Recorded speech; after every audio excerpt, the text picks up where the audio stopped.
Fala, Fenômeno Azul! Reicast na área, mais uma vez nesta temporada, trazendo personagens do Clube do Remo, mais uma vez aqui na Remo TV Bet Nacional. E o nosso personagem de hoje não foge muito sobre isso, até porque ele está aqui para a sua segunda temporada no Leão.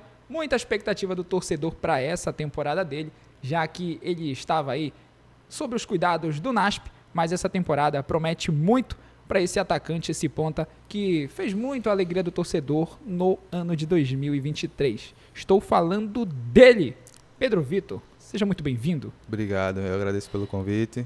E vamos dar sequência ao trabalho e voltar forte, se Deus quiser. Vai ser um ano muito bom para a gente que faz parte do trabalho, né? Dentro do Clube do Remo, Paulinho, nesses seus 13 anos trabalhando principalmente com a base, o que tu poderia dizer da sua função? Porque além, né, de comandar a base, comandar, que eu digo no sentido de estar sempre por trás ali nos bastidores e sendo, né, um dos gestores da base azulina, que outras funções o Paulinho também desempenha dentro desse clube? Porque não é à toa, né, que você é muito querido, né, pelos jogadoras que passam pela base do Clube do Remo, e isso, claro, vem muito pelo trabalho que você faz, não só esse trabalho com a base, mas também um trabalho mais pessoal, muitas das vezes, com conselhos, com orientações. A gente tinha uma assistente social, a doutora Merijane. Ela fazia um trabalho fantástico no clube, eu estou tentando ver se a gente coloca ela de volta, que é ver na raiz do jogador, na rua dele, na escola dele, o que é que ele está passando. Então a gente traz isso, como a gente está...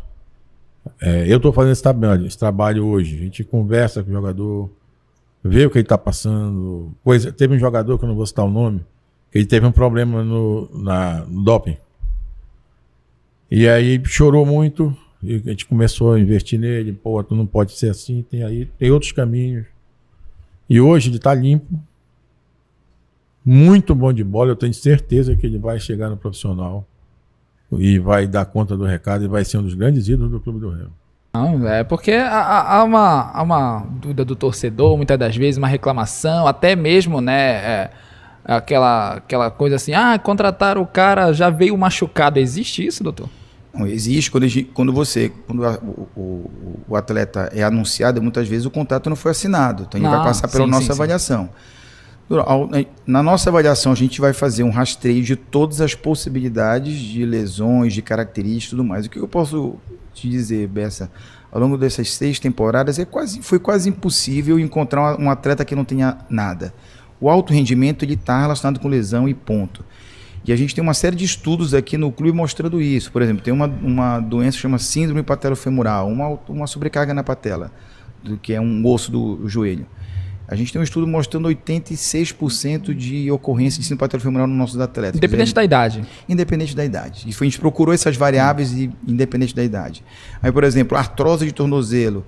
A gente tem um estudo que mostra próximo de 100% dos atletas com algum grau de artrose de tornozelo. Tem uma outra alteração que chama impacto femoroacetabular. Quer dizer, a gente tem um estudo mostrando cerca de 80% de impacto femoroacetabular, quando que na população em geral gira em torno de 20%, 30%. Então, é quase impossível o cara chegar aqui 100%, zero lesão. Então, o que a gente não é dizer, trouxeram o cara bichado, como dizem, né? Não, ele veio... Pode até ter trazido, ele veio com as coisas mas dificilmente a gente não vai detectar. Sim. E é de praxe. Toda vez que a gente faz a avaliação, quando a gente encontra algo que a gente entende que é impeditivo da prática do esporte, nem que seja por um período curto, a gente chama o atleta, primeiro o atleta, porque naquele momento ele é o paciente. A gente conversa com o presidente do clube, muitas vezes com o executivo, e muitas vezes nessa conversa vem o empresário do atleta. Ele diz, a situação aqui é essa. E aí, quando a gente está diante de algo que a gente entende que não dá para liberar, a gente fala assim, não dá para liberar. Há quanto tempo você precisa? Eu preciso, sei lá, 2, 3, 4, 5, 6, 10 semanas. E aí passa a ser uma medida puramente administrativa. Exato. Se o clube acha que vai esperar ou não, é decisão do clube. O senhor faz a sua parte de apontar, faz minha parte de achar a característica, de achar o problema e dizer assim, olha, para tratar eu preciso de tanto tempo. E ainda tem casos que acontece esse tipo de situação onde você não passa numa primeira seletiva, aí você é recusado por um clube, tem alguns que desistem, outros que persistem, exatamente na continuidade do sonho, né, Paulinho? E outros que estão tão apressados, né, querer ganhar dinheiro, eles esquecem do processo. Eles não querem saber do processo, eles querem saber só de ganhar dinheiro. E muitos vão até embora, porque o maior problema, um gargalo que tem, são as transições. Quando o cara sai do 15 para o 17, que é o primeiro ano, 17 ele vai com 16 anos, ele não, geralmente ele não é aproveitado de imediato, a não ser que ele seja top. Ele primeiro vai maturando, e nessa maturação que ele fica na reserva, ele não quer ficar. Pior é do 17 para o 20, que é o primeiro ano de sub-20. Que a diferença do primeiro ano de sub-20 para o último é grande. São só 2 anos, 3 anos, mas os caras amadurecem muito rápido, de corpo mesmo. E aí a gente tem que ter muito cuidado para não perder jogador nessa idade. Corrência, às vezes, ela tem uma pressa, né, doutor? Às vezes o jogador saiu, tem 2 minutos de campo, e aí, doutor, o que aconteceu? E como é que fica? E a gente tem protocolo, a gente não faz exame no mesmo dia, a gente tem uma série de protocolos que são baseados em... Então tudo que for anunciado no dia não tá 100%... Não tá. A gente tem muito cuidado para não ficar dando diagnóstico... Né, sem convicções. Só olhando. Não dá para dizer assim, olha, parece algo um pouco mais complexo ou não, mas a gente não costuma fechar o diagnóstico no mesmo dia, porque depende de uma série de fatores, enfim. Então a gente procura fazer isso de uma forma bem mais responsável possível. Mas o assunto é muito porque às vezes é a própria torcida, mas demorando muito, por que não voltou? E tudo tem muito disso. Pô. Isso acontece. O torcedor é impaciente. É porque existem muitas variáveis. Muitas variáveis. O nosso craque, doutor, adianta lá, pô. Claro que torcedor azulino, tu já percebeu que ele é um pouco mais exigente, acho que do que a maioria do que tu já tenha passado na tua carreira, né? Então ele sempre vai querer mais. E pra ti, como é que foi essa virada de chave de um campeonato, de uma temporada, né, que começou ali com um clube muito cobrado e um Pedro Vitor que conseguiu dar uma resposta a curto prazo, né, no início ali logo do brasileiro do ano passado, conseguiu chamar a responsabilidade e mudar, né, todo esse cenário em volta dele. Eu acho que não só para mim, mas para todos os jogadores isso daí é bom, né? Deixa você mais confiante, deixa você mais forte, deixa você bem para realizar o seu trabalho. Mas é como eu falei, né? A gente não tem que jogar aquilo que falam ou que pedem. Você tem que fazer o seu trabalho independente da situação, mesmo sendo ruim ou sendo boa. Sim. Independente se vier cobrança ou se vier elogios, você tem que ser aquele cara centrado. Você tem que fazer o mesmo trabalho.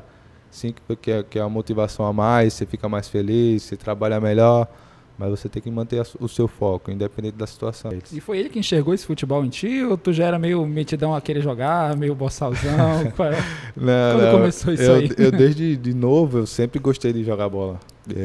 Eu quebrava a lâmpada lá de casa, jogando bola, quebrava os vasos lá da minha mãe, apanhava muito da minha mãe, mas eu sempre gostei de jogar bola, mano. Na rua, meus irmãos. E ele passando pano pra ti? Não, claro, meu pai sempre foi o meu herói. Chegava em casa, quando quebrava alguma coisa, ele escondia, não deixava minha mãe bater em mim. E não vem me pedir pressa. Não, porque isso seria uma irresponsabilidade. A gente não pode fazer isso. Embora exista muita subjetividade nessas questões, na hora de liberar e tudo mais, a gente tem se cercado cada vez mais no NASP de parâmetros objetivos. Então, a gente tem uma série de testes, a gente tem uma série de parâmetros para dizer assim, olha, para eu te liberar para treino, você tem que ter feito isso, aquilo, outro. Se você não tiver completado isso, você não está liberado para treino. Isso vale desde o jogador que chega, né, até o jogador que está no clube e que de repente sofre, né, algum entorse, alguma lesão. Isso, que é o que acontece com frequência. Eu tenho quais são os parâmetros. Já não voltou, não vai voltar? Não. Depende desses parâmetros. E muitas vezes quando a gente fala, uma lesão grau 1, grau 2, grau 3, isso é muito para facilitar a comunicação com o público em geral e com a imprensa. Mas na verdade existe uma variedade muito grande de possibilidades. Se eu tenho uma lesão grau 1, se eu pego essa lesão grau 1, mas o percentual de fibras foi 10, 20, 30, 40, 50, 100, é totalmente diferente. Cara, falando nisso aí, eu ouvi uma história aqui, eu não quero que tu vá atrás de quem foi que falou, mas tu tava ali no campo para fazer ali umas simulações, de repente tem um cruzamento, olha Pedro, é cruzamento, aqui ó, tu faz o arco e cabeceia, não pula muito. De repente o Pedro Vitor me vê uma bola meia altura, pensa que é o Cristiano Ronaldo na Champions League. E me vira uma bicicleta, isso procede? Procede. Aí o cara, Não! Eu vi o cara ficando amarelo, verde, branco, todas as cores ele ficou. Mas eu sou um cara, como eu falo, eu sou um cara que me conheço muito, eu sabia que não ia dar nada. Conheço muito o meu corpo. E eu vi aquela bola ali, não pude recusar. Foi gol? Foi, claro. Pelo amor de Deus, uma linda, na meia altura, pô. Claro. O cara ficou desesperado. Ficou desesperado. Aí tu levantou, ei, calma, ei. Me conheço. Tô aqui. Mas foi de boa com ele. Depois Foi só um susto. Dele, né? Pra ti, tranquilo, né? Susto dele. Esse ano, Paulinho, a gente vai ter tantas competições como o Pogé até que mencionou ainda há pouco. Em outros anos a gente teve menos, né? Esse ano a gente vai ter várias competições, Série A2, Copa Pará, enfim, tanto do masculino quanto do feminino, as categorias do 13 ao 20. Isso. O Paulinho vai estar pronto para esse ritmo aí. Olha, a gente nasceu pronto pro Remo, né?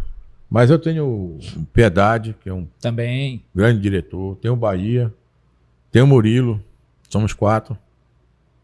No momento eles estão fazendo, o Murilo está fazendo um curso na CBF, e o Bahia está fazendo um curso também, mas é online. Mas já estão de volta aqui para a gente se juntar e a gente reveza.